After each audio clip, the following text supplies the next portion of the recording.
Hello dear students, hello प्यारे बच्चों। इस वीडियो डिस्कस करने वाले एक नया टॉपिक है। हमारा टॉपिक का डिस्कशन होगा किंगडम मोन्ट्रा। जैसा कि हमने पढ़ा है पहले 5 किंगडम क्लासिफिकेशन RHP टेक करके द्वारा दिया गया था, तो उन्होंने 5 किंगडम को एक्सप्लेन किया, उसमें से एक मोन्ट्रा भी एक किंगडम है। ऐसे ही हम बाकी सारे किंगडम डिस्कस करने वाले हैं। इस वीडियो के अंदर हम फीचर्स ऑफ किंगडम मोन्ट्रा को डिस्कस करने वाले हैं, शेप्स ऑफ बैक्टीरिया के बारे में डिस्कस करने वाले हैं, और साथ में हम स्ट्रक्चर ऑफ बैक्टीरिया के बारे में डिस्कस करने वाले हैं इस वीडियो के अंदर। तो ये वीडियो बहुत ही इंपॉर्टेंट होने वाला है। यहाँ से भी क्वेश्चंस एग्जाम में आए हुए हैं, बहुत ही सिंपल क्वेश्चंस यहाँ से आते हैं और बहुत ही इंपॉर्टेंट क्वेश्चन यहाँ से बनते हैं। तो वीडियो को ध्यान से देखना है, किस किस तरह क्वेश्चन यहाँ से बन सकते हैं, किस किस तरह क्वेश्चन एग्जाम में आए हुए हैं, ये हम डिस्कस करने वाले हैं। मुझे उम्मीद है अगर आप वीडियो को एंड तक देखोगे तो आपको सब बातें समझ में आ जाएंगी।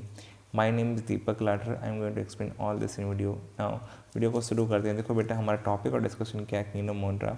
जैसा कि आपको पता है 5 किंगडम क्लासिफिकेशन में 5 किंगडम एक्सप्लेन किए गए थे, उनमें से एक किंगडम मोन्ट्रा है, जिसके अंदर सारे ऑर्गेनिजम्स प्रोकैरियोटिक हैं, जिनके पास वेल डेवलप्ड न्यूक्लियस नहीं था, वो सारे मोन्ट्रा में रखे गए हैं। इसी किंगडम के बारे में हम डिस्कस करने वाले हैं। जैसे कि सबसे सिंपल जनरल बात है इसके बारे में, kingdom Monera consist of most ancient. इसका मतलब बेटा, जो सबसे पुराने ऑर्गेनिजम्स हैं, जो सबसे पहले आए थे, वो ऑर्गेनिजम्स किस किंगडम में बेटा, किंगडम मोन्ट्रा के अंदर। तो क्वेश्चन आया हुआ है और क्वेश्चन आ भी सकता है, सबसे मोस्ट एंशिएंट ऑर्गेनिज्म किस किंगडम में मिलते हैं, तो किंगडम मोन्ट्रा उसका आंसर होगा बेटा। इसके बाद यहाँ पे सबसे सिंपल स्ट्रक्चर वाले ऑर्गेनिजम्स भी किंगडम मोन्ट्रा में मिलते हैं। इनकी सेल का स्ट्रक्चर सबसे सिंपल होता है, इसलिए सिंपलेस्ट ऑर्गेनिजम्स किस किंगडम में मिलते हैं बेटा, ये मोन्ट्रा के अंदर देखने को मिलते हैं। तो क्वेश्चन यहाँ से ये भी बनता है, क्योंकि इनका स्ट्रक्चर बहुत ही सिंपल होता है, जो कि हम देख भी चुके हैं सेल बायोलॉजी में। जब हमने प्रोकैरियोटिक सेल का स्ट्रक्चर पढ़ा था, तो हमने सबसे सिंपल स्ट्रक्चर पाया था उन ऑर्गेनिजम्स का। इसके अलावा स्मॉलेस्ट ऑर्गेनिजम्स किस किंगडम में मिलते हैं बेटा, क्वेश्चन आ सकता है। स्मॉलेस्ट ऑर्गेनिज्म किस किंगडम में मिलते हैं, किंगडम मोन्ट्रा के अंदर मिलते हैं। आपको पता भी है स्मॉलेस्ट कौन से हैं, माइकोप्लाज्मा, जो कि इसी किंगडम का पार्ट है बेटा। तो यहाँ पे सिंपलेस्ट भी मिलते हैं, स्मॉलेस्ट भी मिलते हैं, मोस्ट एंशिएंट ऑर्गेनिज्म भी मिलते हैं। तो ये सारे तरह के ऑर्गेनिजम्स कहाँ पे हैं बेटा, किंगडम मोन्ट्रा के अंदर। यूबिक्विटस हैं, मतलब हर तरह कंडीशन में मिलते हैं। डेजर्ट्स में मिल सकते हैं, कोल्ड कंडीशन में मिल सकते हैं, या सब फ्रीजिंग टेम्परेचर वहाँ पर भी मिल जाएंगे, लैंड पे और साथ में वाटर में मिल जाएंगे। तो इसका मतलब ये माइक्रो ऑर्गेनिजम्स है, और ये नेक्ड आई से देख पाना इनको आसान नहीं है, इसलिए ये यूबिक्विटस हैं, हर जगह मिलते हैं, और माइक्रो ऑर्गेनिजम्स हैं। तो यहाँ पर किंगडम मोन्ट्रा की कैरेक्टरिस्टिक हमने देखे। अब हम डिस्कस करने वाले हैं फीचर्स ऑफ किंगडम मोन्ट्रा। क्या फीचर्स हैं, कॉमन फीचर्स क्या हैं किंगडम मोन्ट्रा के। सबसे पहले जैसे कि सेल वॉल, इनके अंदर भी सेल वॉल प्रेजेंट होती है, जैसे प्लांट्स में, हायर प्लांट्स में होती है। लेकिन डिफरेंस क्या है, इनकी सेल वॉल जो होती है वो बनी होती है पेप्टिडोग्लाइकन से, जबकि जो हायर प्लांट है उनमें सेल वॉल किससे बनी होती है, सेलोज से। इसका मतलब इनके अंदर जो सेल वॉल है बेटा, वो कैसी है, नॉन सेलोजिक, मतलब रिलेटिवली कंपैरिजन के लिए सेलोज से बनी हुई नहीं है। वॉल तो है लेकिन सेलोज से बनी हुई नहीं है। तो हायर प्लांट में देखते हो आप, किससे बनी है, पेप्टिडोग्लाइकन से। ये क्या होता है बेटा, इसके बारे में हम सब डिस्कस कर चुके हैं सेल बायोलॉजी के अंदर, जब हमने स्ट्रक्चर ऑफ प्रोकैरियोटिक सेल देखा था। अगर आपने वीडियो नहीं देखे हैं तो आप उन वीडियो को वॉच कीजिए, आपको ये सब पता लग जाएगा क्या है पेप्टिडोग्लाइकन। पहला फीचर सेल वॉल। दूसरा क्या है, न्यूक्लियर मटेरियल। इनके पास में वेल डेवलप्ड न्यूक्लियस नहीं होता है, इसलिए इनके जो न्यूक्लियस को हम क्या बोलते हैं, न्यूक्लियोइड। और जहाँ पे इनकी जीन्स प्रेजेंट रहती हैं, डीएनए प्रेजेंट होता है, इनका जेनेटिक मटेरियल होता है, उसको बोलते हैं जीनोफोर। तो यहाँ पे वेल डेवलप्ड न्यूक्लियस नहीं है, इसलिए उस स्पेस को जहाँ पे इनका जेनेटिक मटेरियल है उसको क्या बोलेंगे, न्यूक्लियोइड, और जीन्स की वजह से क्या बोलेंगे, जीनोफोर प्रेजेंट होता है। नेक्स्ट है बेटा मेसोजोम। इनके पास में मेसोजोम रहता है। मेसोजोम क्या होता है, एक मेम्ब्रेन मॉडिफिकेशन होती है, प्रोकैरियोटिक सेल के अंदर मिलती है टुवर्ड साइटोप्लाज्म। तो मेसोजोम इनके अंदर देखने को मिलता है बेटा। तो यहाँ पे प्रोकैरियोटिक सेल की कैरेक्टरिस्टिक है मेसोजोम का प्रेजेंस होना। नेक्स्ट है बेटा मेम्ब्रेन बाउंड ऑर्गेनेल्स यहाँ पे अब्सेंट होती हैं, प्रेजेंट नहीं होती हैं। कोई भी membrane bound organelles prokaryotic cell में नहीं है, क्योंकि मोन्ट्रा के अंदर जो ऑर्गेनिज्म है वो सब प्रोकैरियोटिक ऑर्गेनिजम्स हैं, और इनके अंदर मेम्ब्रेन बाउंड ऑर्गेनेल्स नहीं होते हैं। लेकिन इनके अंदर एक ऑर्गेनेल्स मिलता है, इसको मेम्ब्रेन लेस बोलते हैं, और राइबोसोम है, जो किस टाइप का बेटा, 70S राइबोसोम, 70S टाइप का। अब क्वेश्चन देखो बेटा, घुमाने को है, क्वेश्चन डायरेक्टली आपसे पूछा जाए ऐसा ज़रूरी नहीं है। एग्जाम में बहुत जो है कई बार सिंपल क्वेश्चन को भी थोड़ा सा मोल्ड करके पूछा जाता है। जैसे कि आप क्या करेंगे, प्रोकैरियोटिक ऑर्गेनिज्म या मोनरा के किंगडम के ऑर्गेनिज्म का एग्जांपल जैसे इकोलाई दे दिया। अब इकोलाई दे दिया, आपको पता होगा तो आप आंसर कर पाएंगे इकोलाई में किस टाइप का राइबोसोम मिलता है। पहले आपको ये पता होना चाहिए कि इकोलाई क्या है, यूकैरियोट है या प्रोकैरियोट्स है। अगर ये प्रोकैरियोट है तो बेटा डेफिनेटली इसके साइटोप्लाज्म में कैसे होंगे राइबोसोम, 70S टाइप। तो यहाँ पे क्वेश्चंस को इस तरह से एग्जाम में भी पूछा जाता है। उसके बाद बेटा देखो यहाँ पे एस क्या है, ये भी आपको नहीं पता तो आप राइबोसोम वाला वीडियो देखिए, आपको सब समझ में आ जाएगा। नेक्स्ट मॉडर्न न्यूट्रिशन दोनों तरह का होता है, ऑटोट्रॉपिक भी हेटेरोट्रॉपिक भी, मतलब ऐसे भी मोनरा के अंदर ऑर्गेनिज्म जो खाना बना सकते हैं और जो दूसरे पर डिपेंड करते हैं हेटेरोट्रॉपिक। अब ज़्यादा अगर पूछोगे तो कौन से हैं, हेटेरोट्रॉपिक का नंबर ज़्यादा है एज कम्पेयर टू ऑटोट्रॉपिक। हमने ये डिस्कस कर लिया। नेक्स्ट फीचर क्या आ जाएगा बेटा, देखो रिप्रोडक्शन। रिप्रोडक्शन में क्या है, mainly reproduce by binary fission. ये किससे रिप्रोड्यूस करते हैं, मेनली बाई बाइनरी फिजन से रिप्रोड्यूस करते हैं, जो कि एसेक्सुअल टाइप ऑफ रिप्रोडक्शन है। तो यहाँ पे बाइनरी फिजन इनका कॉमन मेथड है रिप्रोडक्शन का। इनके अंदर मे reproduce by the primitive reproduction और जीन ट्रांसफर। ये मेथड जो है प्रिमिटिव रिप्रोडक्शन और जीन ट्रांसफर, इसके बारे में हम डिटेल में पढ़ेंगे जब हम रिप्रोडक्शन बैक्टीरिया डिस्कस करेंगे। तो इसका मतलब यहाँ पे सेक्सुअल रिप्रोडक्शन नहीं है, ये प्रिमिटिव टाइप सेक्सुअल रिप्रोडक्शन कह सकते हो, प्रिमिटिव रिप्रोडक्शन या जीन ट्रांसफर को। लेकिन मेनली किससे ये रिप्रोड्यूस करते हैं, बाइनरी फिजन से या एसेक्सुअल रिप्रोडक्शन के द्वारा ये रिप्रोड्यूस करते हैं। तो बेटा इस वीडियो में हमने अभी तक क्या देखा है, फीचर्स ऑफ किंगडम मोनरा।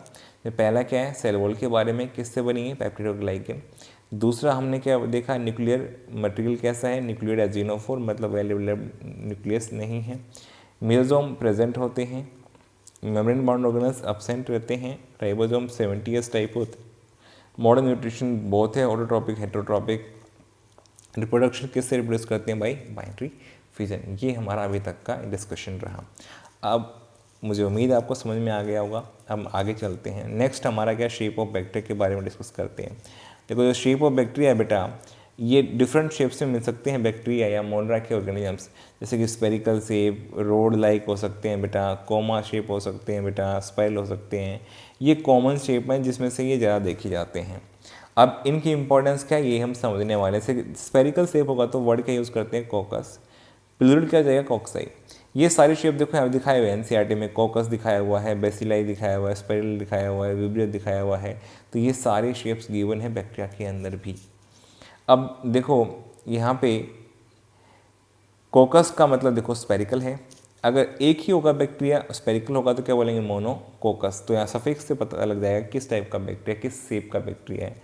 अगर दो होंगे तो डिप्लोकोकस, अगर दो से ज़्यादा चेन बनेंगी तो क्या बोलेंगे, स्ट्रेप्टोकोकस। देखो बेटा कोकस सब में कॉमन है सफिक्स, इसका मतलब शेप तो कोकस है सबका। अगर ये चेन ज़्यादा हो जाए तो क्या बोलेंगे, स्टेफाइलोकोकस। तो कॉमनली आपने ये शब्द सुने हैं नाम, डिप्लोकोकस, मोनोकोकस, स्ट्रेप्टोकोकस, स्टेफाइलो, आपने नोटिस नहीं किया होगा, लेकिन आप हमेशा उसके शेप पे फोकस करते तो आपको पता लगता है किस कैटेगरी का बैक्टीरिया है यहाँ पे। इसके अलावा बेटा क्यूबोइडल शेप में हो सकते हैं, और तो क्या नाम बन जाएगा, सार्सिना। तो इसका मतलब ये भी स्पेरिकल टाइप के बैक्टीरिया होते हैं। सेकेंड टाइप बेटा रोड लाइक, अगर रोड लाइक बैक्टीरिया है तो क्या बोलेंगे, बैसिलस। प्लूरल क्या होगा, बैसिलाई होगा। मोस्ट कॉमन टाइप इनमें से अगर आप पूछोगे सबसे ज़्यादा किस शेप में मिलते हैं बेटा, बैसिलस शेप में या रोड लाइक में मिलते हैं। पहला क्वेश्चन ये आ गया, इंपॉर्टेंट क्वेश्चन आ गया। एक ही बैक्टीरिया है तो मोनोबैसिलस, सफिक्स बैसिलस हो जाएगा आपकी बार, ठीक है। मोनो है तो एक के लिए, डिप्लो बैसिलस हो जाएगा दो के लिए। अगर चेन बन गई है तो दो से ज़्यादा क्या बोलेंगे, स्ट्रेप्टोबैसिलस। अगर और ज़्यादा लंबा यहाँ पे बन गया है तो क्या बोलेंगे, फिलामेंटस या एक्टिनोमाइसेटीज। क्या बोल देंगे बेटा, स्ट्रेप्टोबैसिलस को भी एक्टिनोमाइसेटीज बोल देंगे, फिलामेंटस फॉर्म बोल देंगे इसकी। और इससे फ्रूट लाइक स्मेल भी आती है। तो कॉमनली जो बैक्टीरिया होते हैं प्रेजेंट जहाँ पे और फ्रूट लाइक स्मेल आ रही है तो हो सकता है वहाँ पे बैसिलस बैक्टीरिया प्रेजेंट हो, एक्टिनोमाइसेटीज या फिलामेंटस फॉर्म। तो सबसे कॉमन फॉर्म कौन सा है बेटा, रोड लाइक या बैसिलस। नेक्स्ट है बेटा कोमा शेप, थर्ड टाइप का शेप, विब्रियम जिसको बोलते हैं। प्लूरल वर्ड क्या होगा, विब्रियो होगा यहाँ पे बेटा। तो ये कोमा शेप होते हैं, तो विब्रियो वर्ड अगर आप जैसे विब्रियो कुलेरी सुनते हो तो उससे आपको पता लग जाएगा किस टाइप का बैक्टीरिया है, कोमा शेप बैक्टीरिया है। स्पाइरल लाइक हो सकता है, फोर शेप बेटा स्पाइरलम हो सकता है, इसका प्लूरल स्पाइरला हो गया। तो इस तरह से शेप दिखाई देगा तो आपको आप आइडेंटिफाई करके स्पाइरलम हो जाएगा बेटा। तो यहाँ पे 4 कॉमन शेप हैं जिसमें से सबसे ज़्यादा रोड लाइक मिलते हैं, और बाकी शेप कॉकस भी हो सकते हैं, बेसिलस भी हो सकते हैं, विब्रियो भी हो सकते हैं बेटा, और स्पिरिलम भी हो सकते हैं।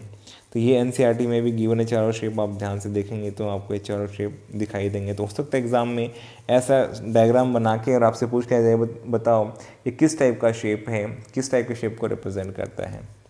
इसके अलावा इरेगुलर शेप में भी हो सकते हैं बेटा। तो क्या होगा, जहाँ पे सेल वॉल नहीं है वहाँ पे इरेगुलर शेप बनेगा, तो उनको क्या बोलेंगे, प्लियोमॉर्फिक। प्लियो मतलब मैनी, मॉर्फिक मतलब फॉर्म, जिनकी एक से ज़्यादा फॉर्म है, कोई फिक्स फॉर्म नहीं रहती। और क्यों नहीं होती ऐसा, क्योंकि प्लियोमॉर्फिक तभी बनते हैं जब सेल वॉल एब्सेंट होती है।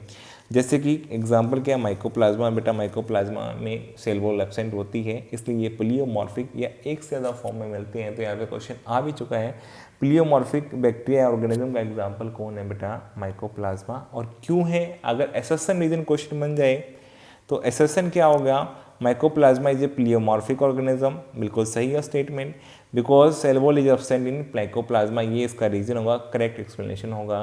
तो बेटा एसर्शन रीजन क्वेश्चन कोई बाहर से नहीं बनते। जब आप पढ़ रहे होते हो तब आपको कॉन्सेप्ट्स को बहुत ध्यान से अंडरस्टैंड करना होता है, तब आप एसर्शन रीजन सब तरह के क्वेश्चंस को आप कर पाते हैं। तो एसर्शन रीजन भी बाहर से आए हुए क्वेश्चन नहीं है, आपके सिलेबस का पार्ट है जो आप पढ़ते हो। लेकिन आप पढ़ते हुए किस तरीके से पढ़ रहे हैं वो तरीका डिटरमाइन करेगा क्या आप एसर्शन रीजन सॉल्व कर सकते हैं या नहीं कर सकते हैं, या आपका कॉन्फिडेंस कितना रहने वाला है। जैसे मैंने सिंपली आपको बताया कि एसर्शन क्या है, mycoplasma is a pleomorphic organism, बिल्कुल सही है statement, is an example of pleomorphic organism. Reason क्या होगा बेटा, because cell wall is absent in mycoplasma, और इस यही रीज़न है जिसकी वजह से ये प्लियोमॉर्फिक हो सकते हैं। तो इरेगुलर शेप में भी बैक्टीरिया मिल सकते हैं। तो हमने देखा यहाँ पे डिफरेंट शेप्स में मिलते हैं बैक्टीरिया। और इसके बाद में हम देखने वाले स्ट्रक्चर ऑफ बैक्टीरिया, ये ऑलरेडी डिस्कस है बेटा। डिस्कस कैसे हुआ था, जब हमने सेल बायोलॉजी पढ़ा था वहाँ पे स्ट्रक्चर ऑफ प्रोकैरियोटिक सेल में डिस्कस कर रखा है। तो वो सारी वीडियोज़ अगर आप देखोगे तो ऑलरेडी हमने प्रोकैरियोटिक सेल या मोनरा के बारे में हमने पढ़ रखा है बेटा। तो वो सेम कंटेंट यहाँ पे यूज़ में आता है, ऑलरेडी वहाँ पे डिस्कस हो चुका है, तो उसको हम रीडिस्कस नहीं करेंगे। आप ऑलरेडी इन वीडियो को देखिए, वही सेम यहाँ पे एप्लीकेबल है बेटा। इसलिए एक ही चीज़ को दो जगह डिस्कस करने से फ़ायदा नहीं होगा। लेकिन अगर आपने वीडियो नहीं देखे हैं स्ट्रक्चर के, तो आप वो डेफिनेटली देखिए, तो आपको वो बहुत अच्छा लगेगा। तो हमने यहाँ पे बड़ा डिस्कस किया है किंगडम मोनरा के बारे में, इंट्रोडक्शन देखा हमने, फिर उसके फीचर्स देखे हमने, फिर उसके शेप के बारे में देखा, और लास्ट में स्ट्रक्चर के वीडियोस आपको बता दें कहाँ से देखने हैं। मुझे उम्मीद है सारी बातें आपको समझ में आई हैं, कहाँ से क्वेश्चंस आते हैं, कहाँ से क्वेश्चंस कैसे बनेंगे, ये सब आपको समझ में आ गया होगा। और अगर आपको सारी बातें समझ में आ गई हैं तो आप वीडियो को लाइक करो, कमेंट करो, चैनल पे नए बड़े चैनल को सब्सक्राइब करो, अपने फ्रेंड्स के साथ शेयर करो ताकि मेरा हौसला बढ़े। Thank you for watching the video.